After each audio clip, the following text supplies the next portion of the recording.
ਸਤਿ ਸ਼੍ਰੀ ਅਕਾਲ, ਸਵਾਗਤ ਹੈ ਤੁਹਾਡੇ ਸਾਰਿਆਂ ਦਾ ਇਨਫੋਕਸ ਦੀ ਅੱਜ ਦੀ ਇਸ ਖਾਸ ਪੇਸ਼ਕਸ਼ ਦੇ ਵਿੱਚ। ਟੋਰਾਂਟੋ ਤੋਂ ਮੈਂ ਹਾਂ ਜਸਦੀਨ ਕੌਰ। ਬ੍ਰੈਂਪਟਨ ਦੇ ਵਿੱਚ ਕੋਵਿਡ-19 ਦੀ ਵੈਕਸੀਨ ਦੀ ਪਹਿਲੀ ਡੋਜ਼ ਦੇ ਨਾਲ 90% ਦੀ ਪੋਪੂਲੇਸ਼ਨ ਵੈਕਸੀਨੇਟਡ ਹੈ ਅਤੇ 2 ਡੋਜ਼ਸ ਦੇ ਨਾਲ 82% ਤੋਂ ਵੱਧ ਲੋਕੀ ਵੈਕਸੀਨੇਟਡ ਹਨ। ਬ੍ਰੈਂਪਟਨ ਦੇ ਕੋਵਿਡ-19 ਅਪਡੇਟ ਅਤੇ ਬ੍ਰੈਂਪਟਨ ਦੇ ਕੁਝ ਹੋਰ ਖਾਸ ਮੁੱਦਿਆਂ ਸੰਬੰਧੀ ਗੱਲਬਾਤ ਲਈ ਸਾਡੇ ਨਾਲ ਲਾਈਨ ਤੇ ਹਾਜ਼ਰ ਹਨ regional councillor Martin ਮੈਡੀਰੋਜ਼।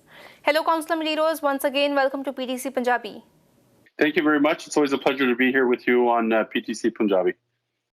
Councillor Medeiros, as we know that during the pandemic days in the beginning, Brampton declared the healthcare emergency, and now in Brampton almost 90% of the population is vaccinated. So I would say, 90% the first vaccine, and I believe we're at 82% when it comes to getting the second vaccine. So we continue to work with different private entities. I know Peel Region's strategy is to go out with mobile buses, to go to the companies, to go to where maybe workers don't have the time to come and vaccinate. And we're being very aggressive in trying to get those last 10%. How is city managing, how is city planning to educate the 10 or the 20% people who are not vaccinated and who do not plan to get vaccinated? Yeah, I think Peel Region, we've done numerous promotional and we've done advertisements in the various ethnic media, newspapers. But really, it's a constant plea. It's all of us together. It's sometimes, I had a resident contact me the other day, and he said that he saw one of my interviews that I did, and he was compelled to go do vaccination. I heard other residents say that it was their own family, and you know, I know stories of people, for example, are starting to feel the effects of not being double vaccinated to get into the restaurants that they so much want to go to, or even go to the hospital to visit their loved ones, because if they don't have the double vaccination. So I think, you know, it's a combination of all the education and promotion. Also, it's circumstances where people want to be able to go to the movies, go have dinner, etc., and they realize or they know that they have to be double vaccinated to get into these facilities. Councillor Medeiros, we know that everything is almost open now and people are going to the restaurants, they are going out. But if we talk about some businesses who do require a vaccine passport, face mask, the workers there are facing angry customers. What do you want to say on that? Yeah, and that's very unfortunate. If you think about, you know, someone who works at a restaurant or who works at a grocery store, you know, these poor people, you know, what I'm trying to state is that, you know, not only, for example, are they trying to do their job and during a time of COVID, but they're also getting, you know, backlash from people who are angry. And the anger shouldn't be towards them. They're not the ones who make the decisions. And unfortunately, you know, they're not ones who are having, you know, big wages. They're not the owners of the restaurant. They are simply, you know, workers who are trying to do their best. And I think it's unacceptable that people would express anger towards them. They're not the decision makers. So it's unfortunate. It's unfortunate when we see, for example, anti-vaxxers show up at hospitals or close to hospitals and start, you know, protesting, picketing against healthcare workers, nurses, doctors, those who have put their lives on their life to help us. And when you think about these workers and you know, in certain circumstances at restaurants and, you know, be it the movies where it's required, and they're just trying to keep everyone safe, they're facing that backlash. Recently, Pfizer Canada submitted a formal letter to Health Canada for the approval of Pfizer vaccine for kids under 12. So once approved by Health Canada, what's Brampton's plan to vaccinate kids between 5 to 11, and will the vaccination be available at the schools or the vaccination centers? Yeah, no, that's a great question. And obviously, from a Peel public health perspective, because who has the lead when it comes to public health in Peel is our Chief Medical Officer, Dr. Lawrence Lowe. So Dr. Lowe and the team at Peel Region, Peel Public Health, they certainly, once they receive their guidance from the provincial table, they will sort of inform us. As of today, we don't have any sort of details in terms of what the rollout would be. I think certainly there would be collaboration with the school boards and ensuring that, Peel Public Health has done an amazing job going to locations where people need the vaccines. And so it remains to be seen if it would be an open clinic or if they would be doing it at all the schools, no different to the other required vaccinations. So we look forward to the details. And again, anything that we can do to bring us closer back to what normality is, we look forward to. Recently, Ontario government announced that Brampton will be getting a new hospital, a second hospital in Brampton. So what's the update on that? So as of yesterday, there was a motion moved by my colleague, Councillor Fortini, essentially asking staff to come back with a report on the financing. We don't know exactly because there has to be a portion by the municipality that has to make the contribution. And so we're waiting for officials from William Osler from the hospital system. They will be coming to delegate at City of Brampton, and they will be telling us exactly what money they're looking for. We have currently in reserves $20 million, which was from the previous tax levy we had at the City of Brampton for when we opened up Brampton Civic. So we have $20 million, and remains to be seen how much more William Osler will be coming in to ask. But I think council is supportive in terms of the contribution. We heard loud and clear from our residents how healthcare and hospitalization is so important. And right now you feel our healthcare system is very complex, especially here in Brampton. I've dealt with this from a personal level where it's very difficult to go see family doctors. They want to see you virtually. They don't want to see you in person. And many times they're advising families to, if they feel that it's serious, to go to your local emergency. And our emergencies are full. And certainly in Brampton, we have a big need for a second hospital.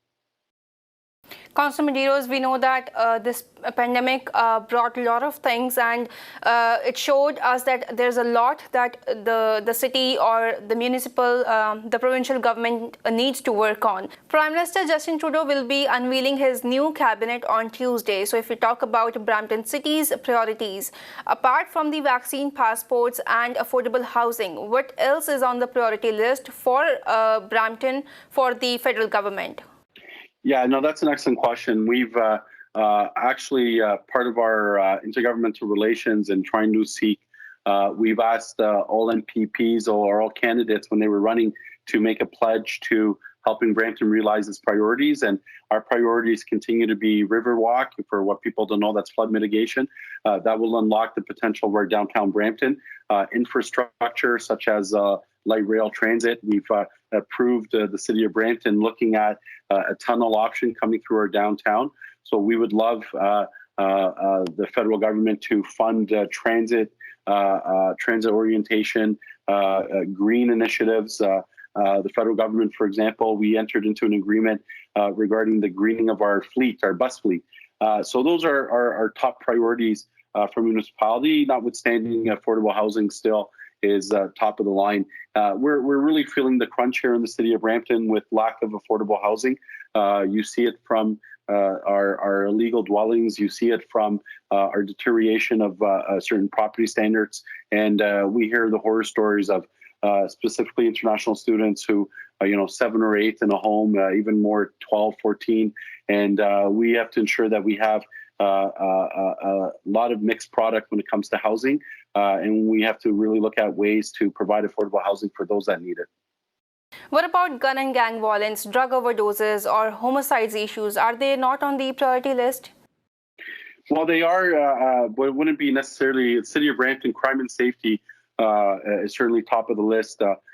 As a member of the Police Services Board, Peel Regional Police, that certainly would be a priority for all Peel Region and the City of Brampton. And we look towards more federal funding, specifically when it comes to what you've outlined, guns and gangs and drugs. And because as we know that crime is more sophisticated, it's more complex and requires more resources.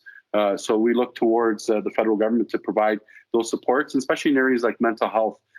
That's quite a challenge as well. During COVID, we know a lot of people have suffered because of mental health issues. And a lot of when we talk about crime and safety, are policing a lot of the work that Peel Police, a lot of the calls they receive are not so much criminal offenses as they're much mental health issues. So actually Peel Police, I'm very proud to say that they rolled out an initiative in conjunction with the Canadian Mental Health Association, where they go out to calls. Sometimes it's social workers going out to these calls, especially if they're specifically mental health issues. So you'll have a police officer go with a social worker. So this way the social worker can really work with, the mental health call and not take away the resources, and having policing really focus on what you outlined, the complexity of guns and gangs and drugs, etc. Absolutely. Councillor Medeiros, we will continue this chat, but right after a short break.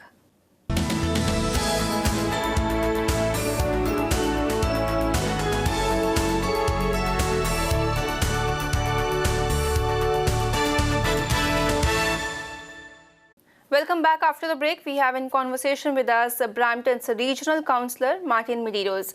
Councillor Medeiros, as we are talking about Brampton City's update, recently Brampton City announced a $35.5 million investment for a cricket stadium in Brampton. Do you think this is a responsible move for a struggling city? Yeah, I think, with the cricket stadium, I'm a big sportsman, so I really enjoy all sports. But one, we have to understand with all the priorities that we have at the City of Brampton, we talk about Brampton Downtown Reimagined. We need to fix the downtown. We talk about an innovation center to be able to host a university. We talk about a medical school. So we have a list of priorities. And I deferred the item from the cricket stadium to our budget committee, because this way we can, in a transparent way, show the residents exactly where we're going to invest our dollars. As a sports person, as much as my heart, I would love to see, be it a cricket stadium or a multi-purpose stadium, which would include possibly rugby, soccer, other sports. But when we think about a stadium in Brampton, we only have 4 or 5 months due to the weather to really have the stadium.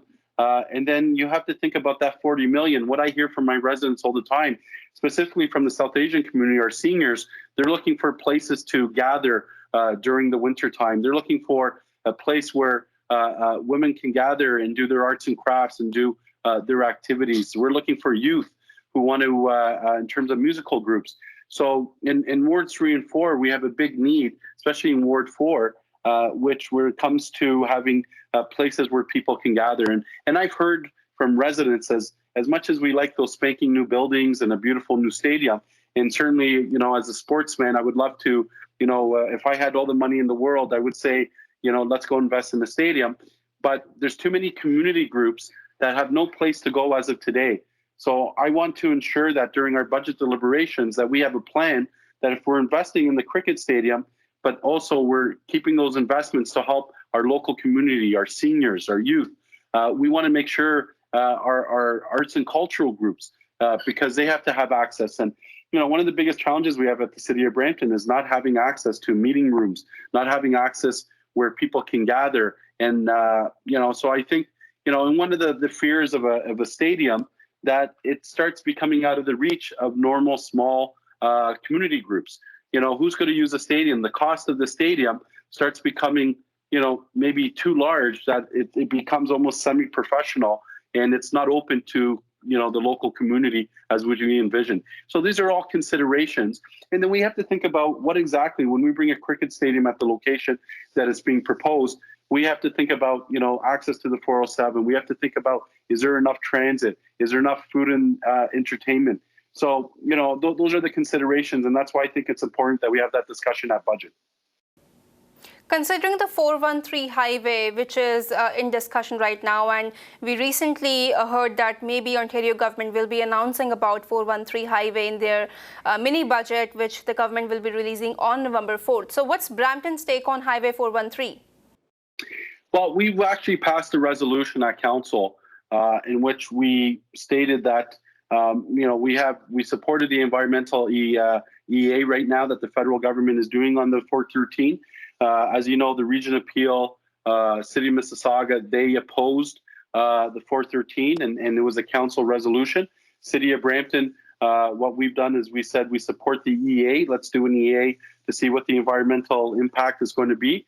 And then after finally, we want to ensure that, the 413, part of what we envisioned in Brampton, that it wasn't just another concrete roadway that goes, because it goes to the last part of our community in Brampton in Northwest in what is known as Heritage Heights. So we've developed a concept around Boulevard. If the government says that the 413 will come, we would like it not to be a traditional highway, but something that incorporates with our sustainable transit, that it has transit options as part of the 413, and that it's affordable. But at this stage, we wait for the federal EA to tell us what the impact is going to be.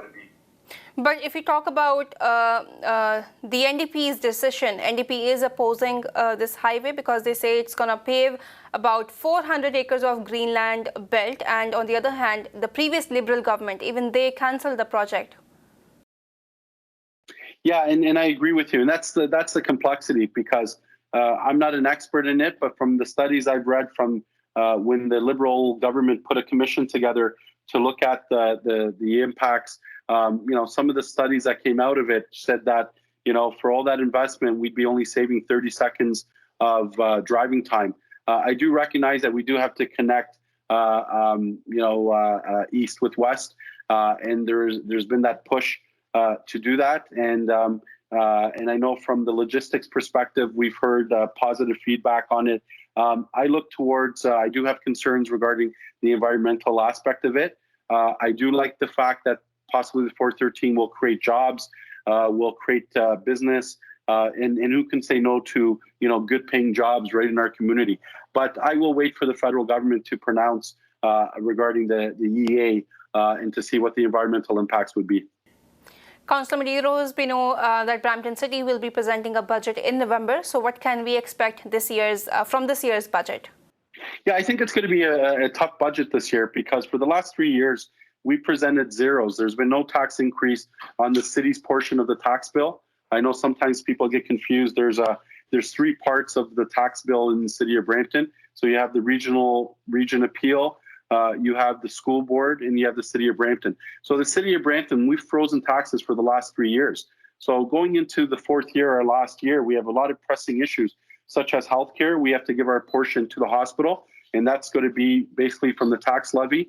And then we talk about initiatives, which we've just talked about, is the Brampton Downtown Reimagined, the Innovation Center. We have a lot of high price ticket items that we at the City of Brampton during this budget, we really have to sharpen our pencils and really understand what exactly are we going to be doing, because after 3 years of tax freezes, we're going to take a big hit on how we move forward in our financial longevity.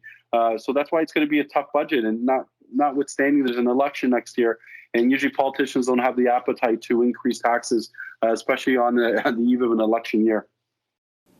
Absolutely. In the end, any message for the viewers, Councillor Medeiros? Well, what I would like to say is please keep engaged at the City of Brampton. Follow PTC, watch PTC for good news stories about what's happening in the City of Brampton. Our budget is coming.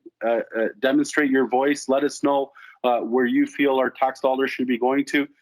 Give me your opinion on the cricket stadium or on the multi-purpose stadium. Give me your opinion on the hospital.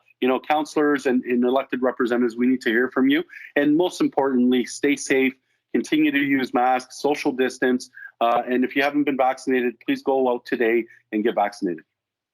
Thank you, Councillor Medeiros, for joining PTC Punjabi once again and for sharing your information with our viewers. Thank you. Have a good day. Thank you. ਸੋ ਇਨਫੋਕਸ ਦੇ ਅੱਜ ਦੇ episode ਵਿੱਚ ਇਸੇ ਸਾਡੀ ਖਾਸ ਗੱਲਬਾਤ regional councillor Martin ਮੈਡੀਰੋਸ ਦੇ ਨਾਲ। ਜੇ ਤੁਹਾਡਾ ਕੋਈ ਸਵਾਲ ਹੈ ਜਾਂ ਫਿਰ ਆਪਣਾ ਕੋਈ ਵਿਚਾਰ ਤੁਸੀਂ ਸਾਡੇ ਨਾਲ ਸਾਂਝਾ ਕਰਨਾ ਚਾਹੁੰਦੇ ਹੋ ਤਾਂ ਸਾਨੂੰ ਜ਼ਰੂਰ ਲਿਖ ਕੇ ਭੇਜੋ feedback@ptcnetwork.com ਤੇ। ਮਿਲਾਂਗੇ ਅਗਲੇ ਹਫਤੇ। ਉਦੋਂ ਤੱਕ ਲਈ ਮੈਨੂੰ ਦਿਓ ਇਜਾਜ਼ਤ ਤੇ ਦੇਸ਼ ਦੁਨੀਆ ਦੀਆਂ ਖਬਰਾਂ ਲਈ ਤੁਸੀਂ ਬਣੇ ਰਹੋ PTC ਨਿਊਜ਼ ਦੇ ਨਾਲ।